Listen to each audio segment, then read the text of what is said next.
This channel does not promote any violent, harmful, or illegal activities. All content provided by this channel is meant for an educational purpose only. হবে বলে মনে করেন?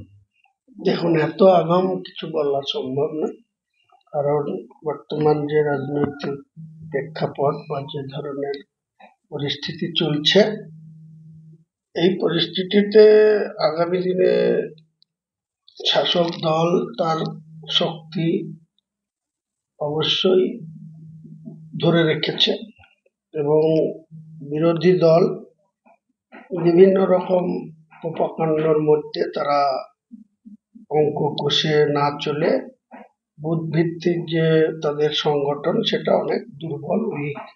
কারণ central নেতৃত্বকে BJP, রাজ্যের BJP নেতারা যেসব হিসেব নিষেধ দিচ্ছে যে ৮০,৪৯৯ বুথের মধ্যে তাদের ৬০,০০০ বুথে নাকি কর্মী আছে বা বুথ কর্মী আছে, এটা একদমই ফলস বা মিথ্যা কথা। এই ৮০,০০০-এর মধ্যে 50% বুথে বিজেপির কর্মী বা ওয়ার্কার বা সমর্থক যাই বলে তারা আছে। বাকি 50% তো তৃণমূলের একটা অ্যাডভান্টেজ, তারা পুরো ৮০,৪৯৯ বুথের মধ্যেই তারা আছে। এই জায়গায় যে অ্যাডভান্টেজটা তৃণমূল কংগ্রেসের আছে, অন্য কোনো দলের নেই।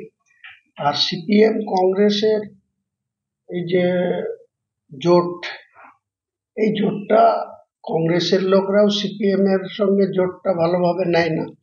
আবার সিপিএম এরও এক শ্রেণীর কর্মী আছে যারা সলিড বামপন্থী, তারাও কংগ্রেসের এই জোট বলুন বা কংগ্রেসের নেতাদের চলাফেরা বলুন, আচরণ বলুন, সেটা খুব ভালোভাবে নেয় না।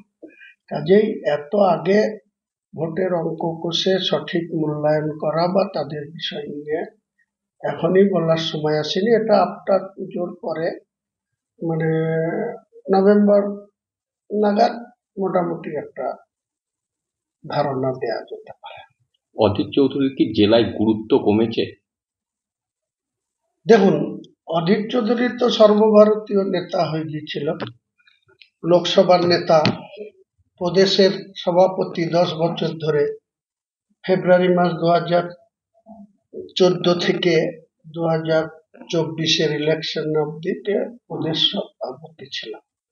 আজকের দিনে সে মানুষের পরিধি বাড়ে বা নেতৃত্ব স্থানীয় জায়গা থেকে অবশ্যই সিডব্লিউসির মেম্বার আছে, কংগ্রেস ওয়ার্কিং কমিটির মেম্বার আছে, কিন্তু মানুষের সঙ্গে যে জনসংযোগ সেটা অধীর চৌধুরীর ক্রমশই ক্ষয়িষ্ণু হচ্ছে বা কমজোরি হচ্ছে বলে আমি মনে করি। আপনি কি জোট করার কথা বলবেন কংগ্রেসের সঙ্গে এই জেলার ক্ষেত্রে? না, বা এসব নিয়ে আমি দলগত কিছু ভাবছি না।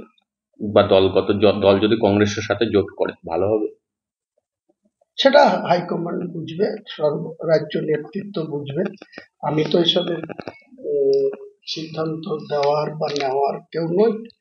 জীবন শাহ অনুব্রত মন্ডলের অনুগত, আর কাজল শেখরা এখন এখানকার এক কথায় বালিচোরদের সাথে তার সম্পর্ক।